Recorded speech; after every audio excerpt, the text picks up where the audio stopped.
This snake that you see with your own eyes is Titanoboa. Stay tuned with Jungle Animal Channel.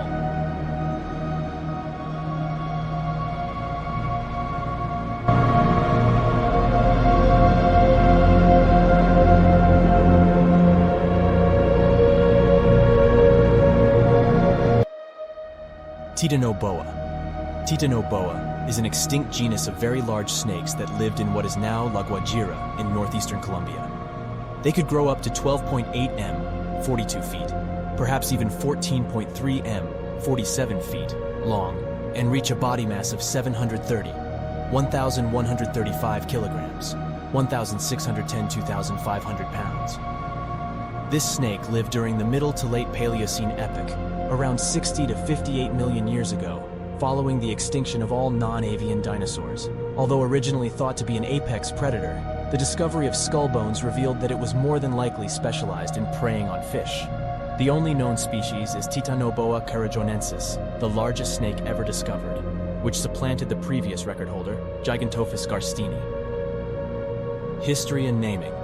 In 2009, the fossils of 30 individuals of T. cerrejonensis were found in the Cerrejón formation of the coal mines of Cerrejón in La Guajira, Colombia.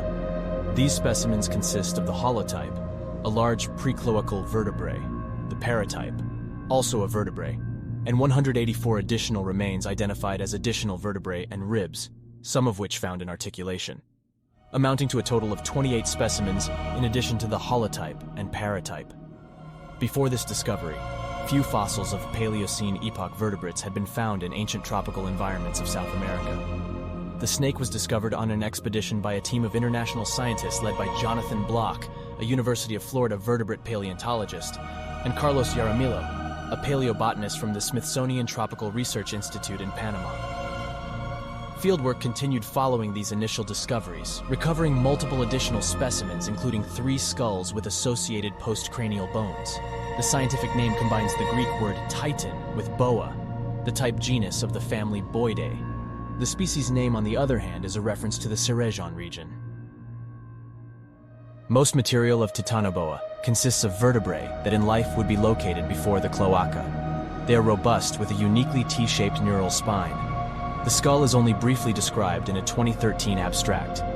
According to it, Titanoboa is unique in the high amount of palatal and marginal tooth positions compared to others' boids. The quadrate bone is oriented at a low angle, and the articulation of both the palatine to pterygoid and pterygoid to quadrate are heavily reduced. The teeth themselves are weakly ankylosed, meaning they are not strongly connected to the jawbone. Based on the size of the vertebrae, Titanoboa is the largest snake in the paleontological record. In modern constrictors like boids and pythonids, increased body size is achieved through larger vertebrae rather than an increase in the number of bones making up the skeleton, allowing for length estimates based on individual bones. Based on comparison between the undistorted Titanoboa vertebrae and the skeleton of modern boas, Head and colleagues found that the analyzed specimens fit a position towards the later half of the precloacal vertebral column, approximately 60 to 65% back from the first 2 neck vertebrae. Using this method, initial size estimates proposed a total body length of approximately 12.82 m, 42.1 feet, plus 2.18 m, 7 feet 2 in. The later discovery of skull material allowed for size estimates based on skull to body length proportions. Applying anaconda proportions to the 40 centimeters, 16-in skull of Titanoboa, results in a total body length of around 14.3 m, 47 feet, 1.28 m, 4 feet 2 in. Weight was determined by comparing Titanoboa to the extant green anaconda and the southern rock python, resulting in a weight between 652 kilograms, 1,437 pounds, and 1,819 kilograms, 4,010 pounds. Mean estimate 1,135 kilograms, 2,502 pounds. These estimates far exceeds the largest modern snakes, the green anaconda, and the reticulated python, and the previous record holder, the Madsoid Gigantophis. The existence of 8 additional specimens of similar size to the one used in these calculations implies that Titanoboa reached such massive proportions regularly. In 2016, Feldman and his colleagues estimated that a 13m, 43 feet, long individual would have weighed 730 kilograms, 1,610 pounds, at maximum based on their equation to estimate the body size of boids. Vertebrae morphology places the snake in the family Boinae, alongside other large constrictors of the Americas, such as anacondas and typical boas. The skull material confirmed Titanoboa's initial placement within the family, now also supported by the reduced palatine chonal. Specifically, the 2013 abstract recovered the giant snake being closely connected to taxa from the Pacific Islands and Madagascar, linking Old World and New World boids and suggesting that the two lineages must have diverged by the Paleocene at the latest. This would place Titanoboa at the stem of Boinae, a result later corroborated by a study in 2015. Habitat. Due to the warm and humid greenhouse climate of the Paleocene, the region of what is now Cerrejon was covered by wet tropical rainforests that covered coastal plains that housed large river systems, which were inhabited by various freshwater animals, especially reptiles.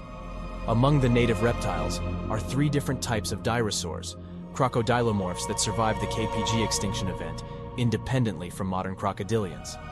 The genera that coexisted alongside Titanoboa included the large, slender-snouted Acherontosuchus, the medium-sized but broad-headed Anthracosuchus, and the relatively small cerrejonensis, which may have been relatively more terrestrial than its relatives.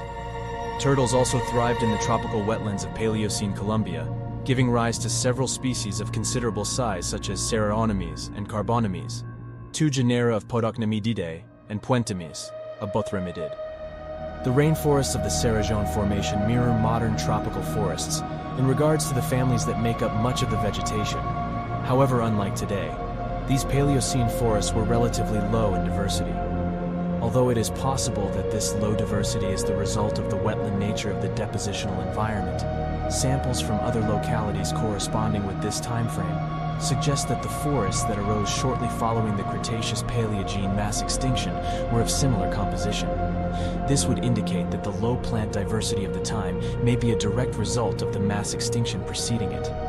Plants found in these Paleocene forests include Zingiberales, Salvinia, and Ericea, among others.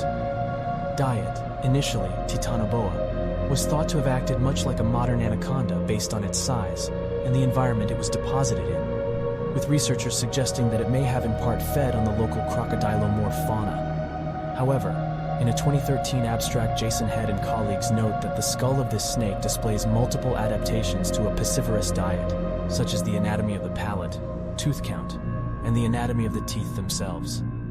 These adaptations bear resemblance to modern Cynophidian snakes with a piscivorous diet and is unique among boids. Such a lifestyle would be supported by the extensive rivers of Paleocene Colombia, as well as the fossil fish, lungfish and osteoglossomorphs, recovered from the formation. Climate implications. In the 2009 type description, Head and colleagues correlate the gigantism observed in Titanoboa with the climate conditions of its environment. As a poikilothermic ectotherm, Titanoboa's internal temperature and metabolism were heavily dependent on the ambient temperature, which would in turn affect the animal's size.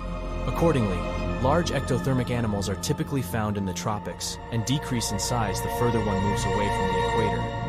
Following this correlation, the authors suggest that the mean annual temperature can be calculated by comparing the maximum body size of poikilotherm animals found in 2 localities.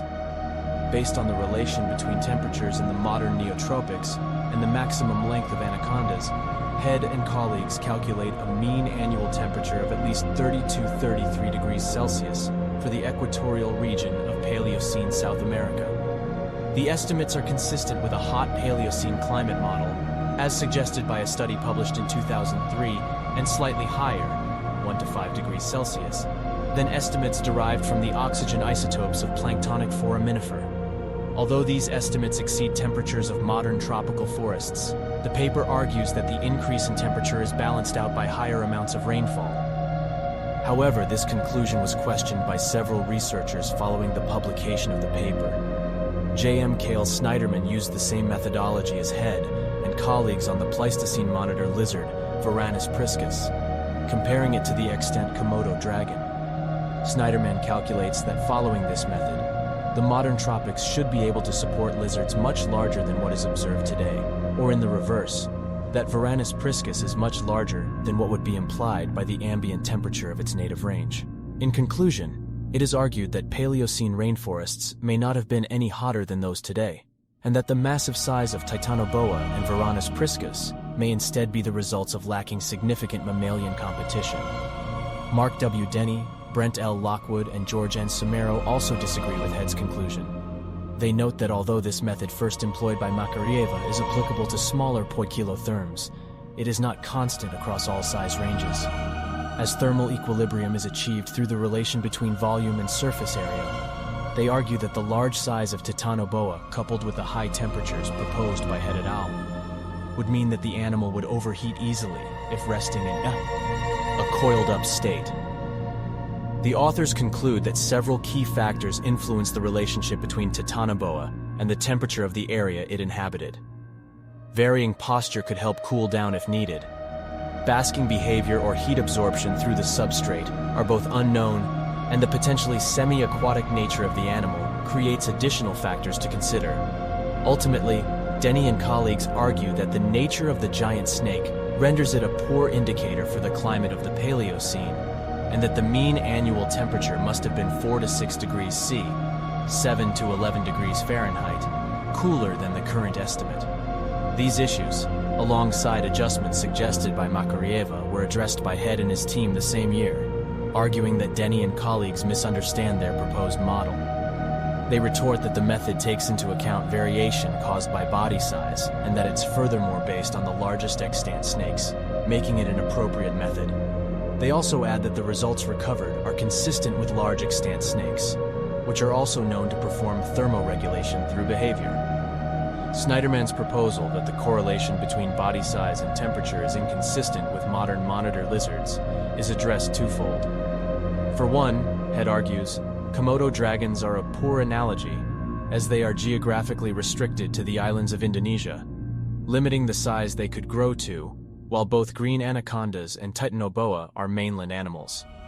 Secondly, the response notes that the size estimates utilized for Varanus priscus are overestimates and unreliable, being based on secondary reports that do not match better supported estimates, indicating a 2.194.7 m, 7 feet 2 and 15 feet 5 in, range for the monitor.